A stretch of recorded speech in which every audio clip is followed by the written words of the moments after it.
Hi, my name is Aya. You're watching Aya Reads, and right now it is October 13th, which means it is about a month before the Goodreads Choice nominees get announced. So I figured let's do a Goodreads Choice predictions again for the romance category. So I did one last year, which I'll leave linked for you, and I was pretty spot on with a lot of my predictions. So I have high hopes that I'll get at least 15 correct this time. And like I said in that previous video, I mainly got my inspiration from Meg with Books and someone else. Let me check again to see who. Ashley's Little Library. So I'll leave both their links down below, but they do the predictions for other categories. So this is gonna be the romance category, obviously. So let's do a screen recording and let's get started. All right, so basically this is gonna be the spreadsheet where I pull all my information from, and I'm gonna go through each and every category, I guess. So I'll look at the ratings as of October 12th. So yesterday I inserted all the ratings the book had, plus the number of ratings, because the Goodreads Choice Awards is it's technically just a popularity contest. So the more popular a book is, meaning the more people read a particular book, the higher the chances of it either being a nominee or actually getting pretty far into the Goodreads Choice Award. So these two are pretty important.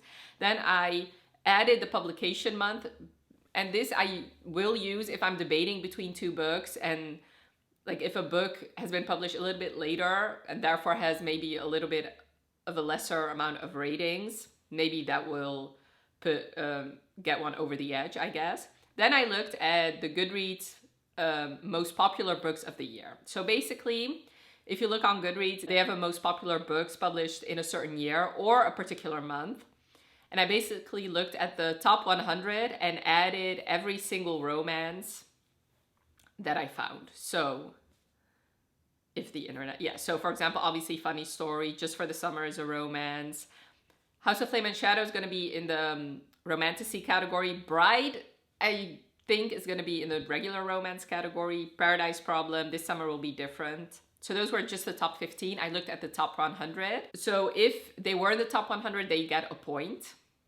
And then at the end, I'll add up all the points. And the points will also help me determine whether or not a book will be in the Goodreads Choice Awards. Then I looked at the most popular romances for the first half of 2024. So there was a article and I added all the romances. So if the romance was in here, it gets a point. So that's basically how that works. Then I looked at the hit books so far, which was also an article, and basically these are 8 books, I believe. If I look at the romance category, 2, 4, 6, 8. Yeah, so here you can see Bride was added into the romance and not in the romantasy. So these also all get a point. And last year, almost all of the books that were in the hit book so far ended up being in the Goodreads Choice Award. So this is a very good indicator. And then I also looked at if a book was a previous, or if an author was a previous Goodreads Choice nominee. And if that was the case, it also gets a point. Then Amazon did a best romance of 2024 so far. And I added almost all of them in my list.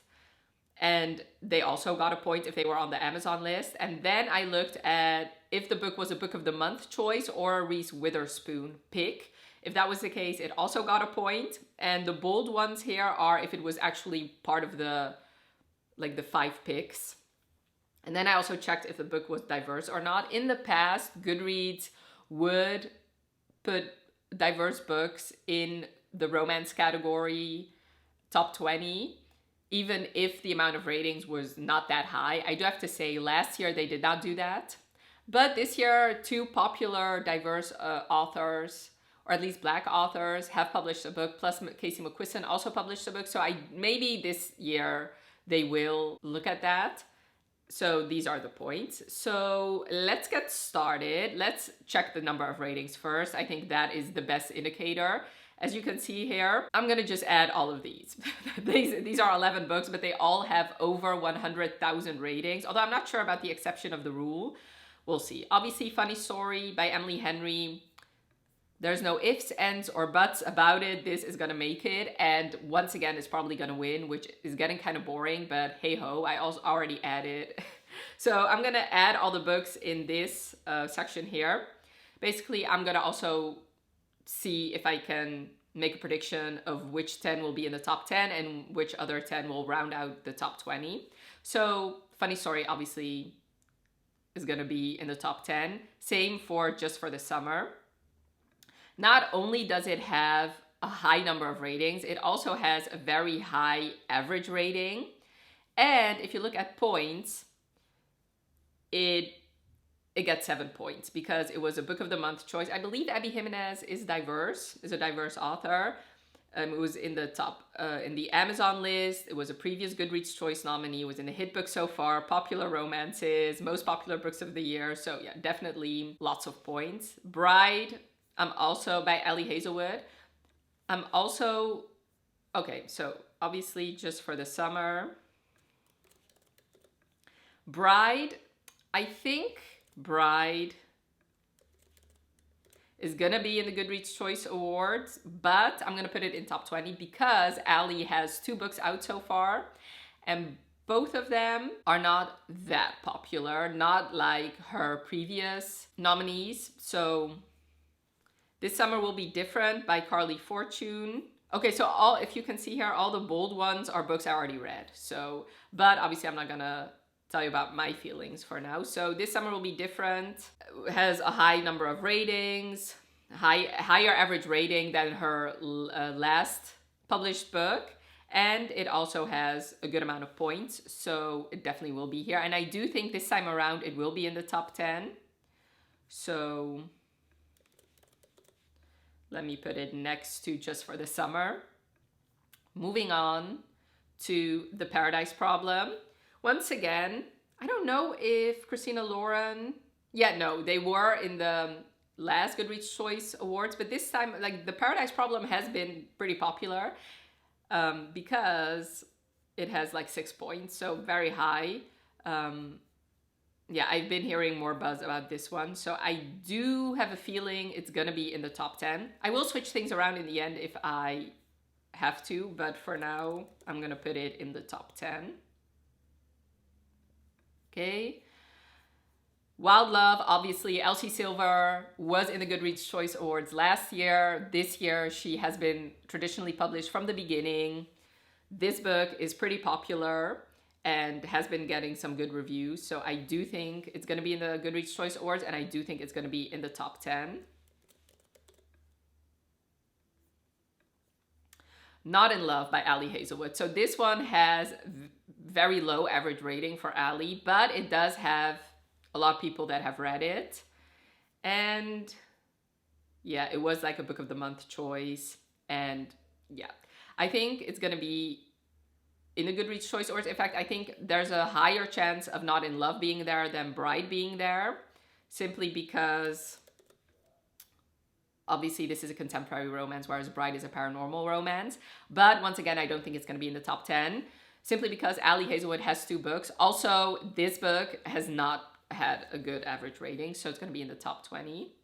Leather and Lark by Brynn Weaver is an interesting one because it has a lot of people that have read it, a good average rating, plus for some reason Book of the Month chose it as one of their picks. So Leather and Lark, I think, is going to be in the Goodreads Choice Awards, and I do think it's going to be in the top 10.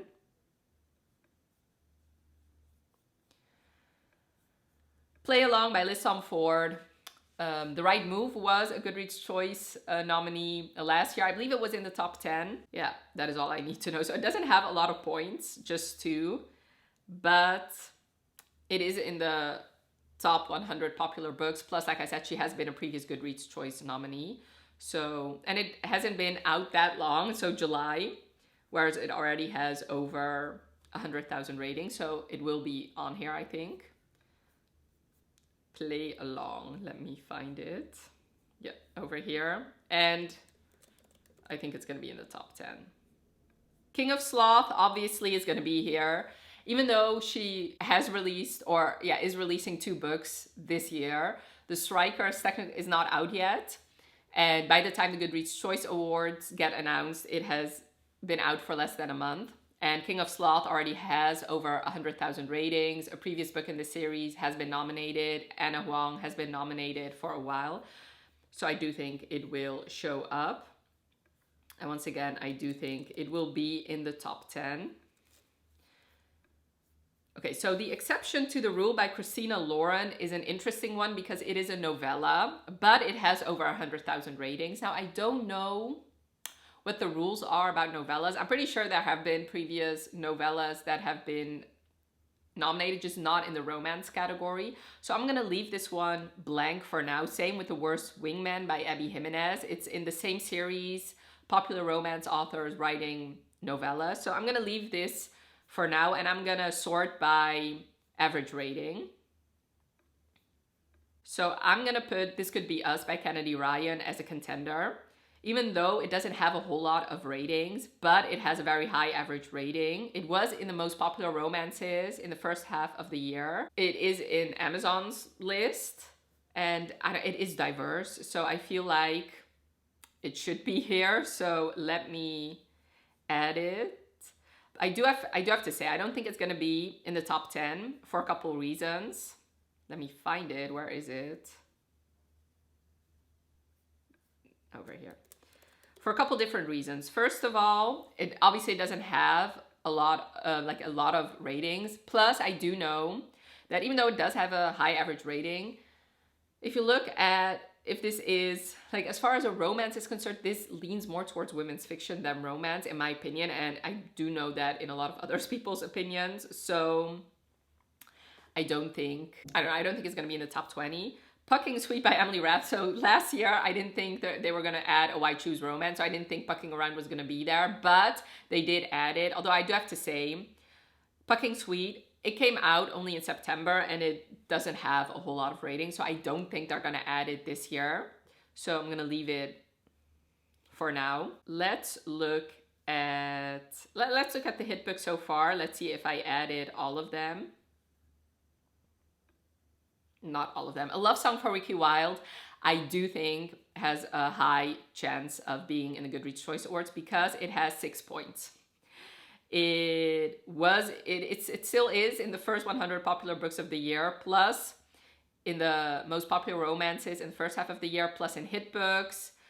Tia Williams was a previous Goodreads Choice nominee, and it was also in the Amazon list. So I do think it's going to be there, but I don't think it's going to be in the top 10 for similar reasons as This Could Be Us. Unfortunately, I think it doesn't have a wide readership, especially comparing it to the books that have like over 50,000, 60,000, 100,000. Like some books here have over 500,000 ratings. Yeah, that is mostly the reason, honestly. Okay, The Rule Book by Sarah Adams, I do think has a good chance of being in the Goodreads Choice Awards. It was nominated last year, her book. Plus, it was also in the hit book so far, so I'm gonna add it. I'm gonna add it in the top 20 for now, and we'll see. The Rule Book, okay. Fangirl Down, I do think will also make an appearance because it does have a high, it has almost 80,000 ratings. And Tessa Bailey has been a previous Goodreads Choice Awards nominee, and she gets 4 points. So I definitely think this will be nominated. I don't know if it's going to be in the top 10, but we shall see. Okay, I think that was all the hit books so far. Yeah, I do think this time around, 8 books, I do think all of them will make an appearance in the Goodreads Choice Awards. Let's look at the number of points. Okay. The Rom-Commers by Catherine Center, I do think is going to make an appearance because Catherine Center has been a Goodreads Choice nominee for like the last couple of years. So let me find it. Rom-Commers. Okay, let me see. The rom-comers has a pretty high average rating and a good amount of ratings. Maybe it will be in the top 10. So let me add it here. And Love Unwritten by Lauren Asher. Once again, she has been a Goodreads Choice nominee for a while now. And last year, one of the Dreamland Billionaires was nominated, whereas Love Unwritten has gotten some, like a lot of points actually, 5. She is a diverse author also. So yeah, let me add it. Let me put it in the top 10 for now, and we'll see if we switch things around. So my top 10 is full now, so I have 10 books here. And I still need 4 books. Okay, I think How to End a Love Story is going to be a contender because it was both a Book of the Month choice plus a Reese Witherspoon choice, plus it's diverse. So even though it doesn't have the highest average rating, it does have a good readership, so I will add it. But it's not going to be in the top 10. I don't think so. Okay, so I think the Dixon Rule also has a pretty good chance of making it because Elle Kennedy has been a previous Goodreads Choice nominee.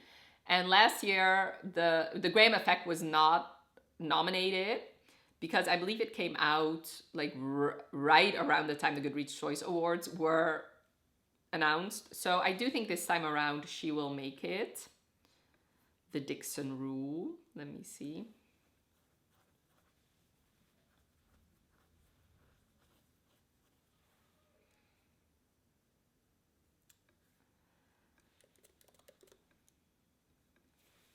So 2 left. Let me look at the number of ratings again. Yeah, I'm just gonna skip the novellas. Maybe they will add them, but I don't know. I have a feeling they are not, so I'm just gonna leave those for what they are. Whereas Molly, I don't think is gonna make it because Haunting and Hunting Adeline were pretty popular last year, and I didn't see any H.D. Carlton, so I don't think Where's Molly is gonna be the indie book that's gonna make it. Okay, so now I am kind of debating between a couple books, and let me add those somewhere. Okay, so I am debating between a novel love story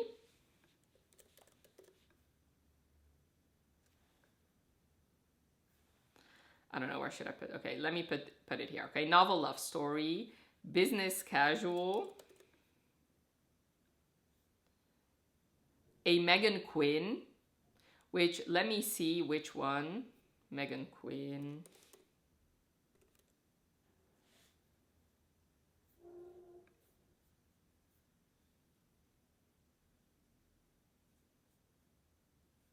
I guess Bridesmaids for Hire because it has more ratings, plus it was in the most popular books in the first half of the year. And Megan Quinn was a Goodreads Choice nominee last year.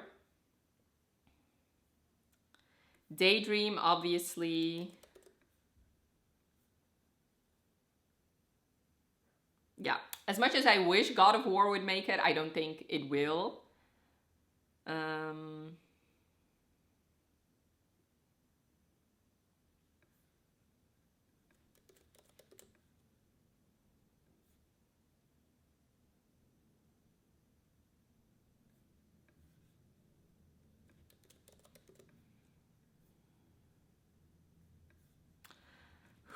Okay, I'm sweating here. I'm sweating because I have 2 spots to fill and it's still 7 books that I think have a good chance of making it. So, okay, let me see. Okay, so a novel love story. A novel love story has 50,000 ratings, so that's a good amount of ratings. Okay, let me actually see if I can compare all of these. Business casual. I don't think business casual is gonna make it, honestly, because it doesn't have a wide readership for now. So I'm gonna skip this one.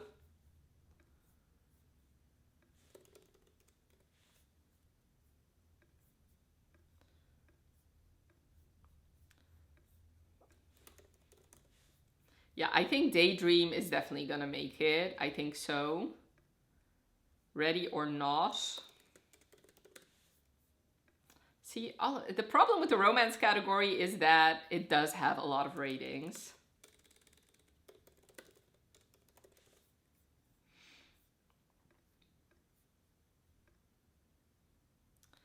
And the pairing. Okay. Oh, okay, this is gonna suck. Okay. Let me see. Daydream by Hannah Grace. Let me sort just by number of ratings. Let that be the determining factor, I guess. I think Daydream has a good chance because Hannah Grace is very popular. The last release made it pretty high, I believe, in the Goodreads Choice. Let me see, actually. Choice Awards. Romance. Okay, so it was in the top 10, Wildfire. So I think Daydream, and Daydream has not been out that long. It only released in August, so I do think it's gonna make it. So let me add that one. And then I have, okay, so Megan Quinn. I'm gonna skip Megan Quinn because Megan Quinn, I believe this is a indie published book, and the last time she was nominated it was a traditionally published book, so I don't think she's gonna make it. Okay, a part of me thinks The Pairing by Casey McQuiston will be nominated, however, I am actually debating about This Could Be Us, honestly. Let me see.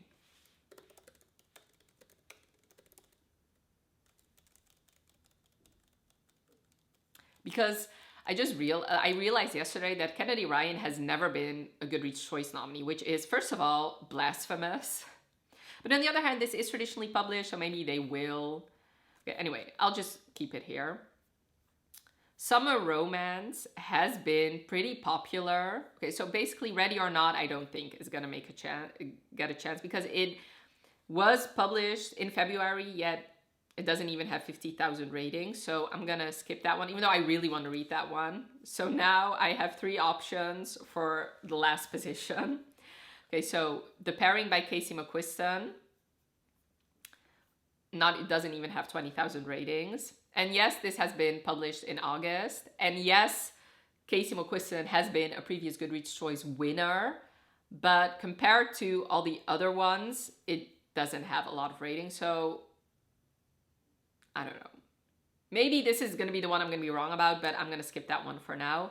Now for a novel love story and summer romance. So a summer romance has been pretty hyped, I think. Like, it has a lot of readership, plus it has, I don't know, I feel like I've seen this book around, and this does seem to be the typical Goodreads Choice romance book. And it has a higher average rating than a novel love story by Ashley Poston, but Ashley's previous book made it pretty far in the Goodreads Choice Awards, whereas Annabelle Monaghan has never been a Goodreads Choice nominee, even though her previous books have also gotten a pretty, like a wide readership, I guess. Let me see. I don't know. I don't know. I only have 1 spot. And these 2 could both make it. I guess I'm gonna go for a novel love story because I do feel like Goodreads loves nominating authors that have been nominated before. Although I do think, like I said, a summer romance, if it makes it, that would make sense. So a couple books that I didn't include at the end. Swift and Saddled could be a contender, definitely. So maybe it will. I don't know.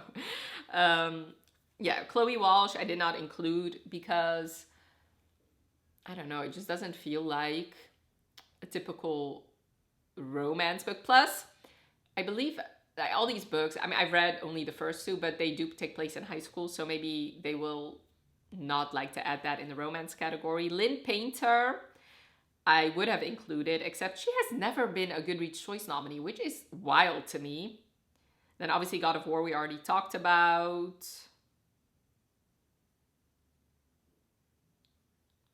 Yeah. I don't know. So these are all the other options I had, I guess. If I look at this list, I am pretty confident about it. I don't know. So maybe Daydream will be in the top 10, maybe the rom-commers won't be, but I feel like this is a good top 10 and top 20. Yeah, so this is, I guess my top 10 are Funny Story by Emily Henry, Just for the Summer by Abby Jimenez, This Summer Will Be Different by Carly Fortune, The Paradise Problem by Christina Lauren, Wild Love by Elsie Silver, Leather and Lark by Bryn Weaver, Play Along by Liz Tom Ford, King of Sloth by Anna Huang, The Rom-Commers by Catherine Center, and Love Unwritten by Lauren Asher. And then the last 10 that will round out the top 20 are Bride by Allie Hazelwood, Not in Love by Allie Hazelwood, This Could Be Us by Kennedy Ryan, A Love Song for Ricky Wilde by Tia Williams, The Rulebook by Sarah Adams, Fangirl Down by Tessa Bailey, How to End a Love Story by Yulin Kwong, The Dixon Rule by Al Kennedy, Daydream by Hannah Grace, and A Novel Love Story by Ashley Poston. So those were my predictions for the Goodreads Choice Awards. Definitely let me know in the comments below if you agree with my prediction or if you think that I missed a big book that will definitely make it. Leave all your thoughts down below. Obviously, this is not a clear science. I do think I'll be wrong about a couple.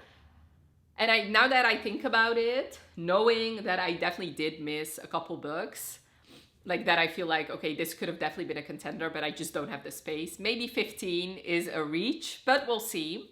So definitely come back here. I believe the Goodreads Choice Awards, if I go by previous years, will be announced on November 12th.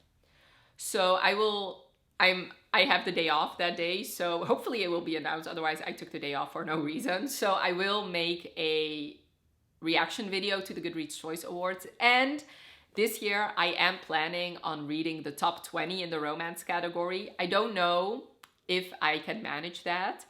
If I cannot read the top 20, then I for sure will read the top 10. In fact, as you could have seen by all the bold ones, I have read a lot already. But yeah, so that's why my goal is to read the top 20. So definitely come back in November for all the Goodreads Choice content.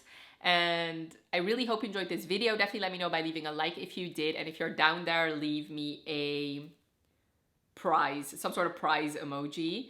And thank you so much for watching. Have a wonderful rest of your day, and I'll talk to you later. Bye.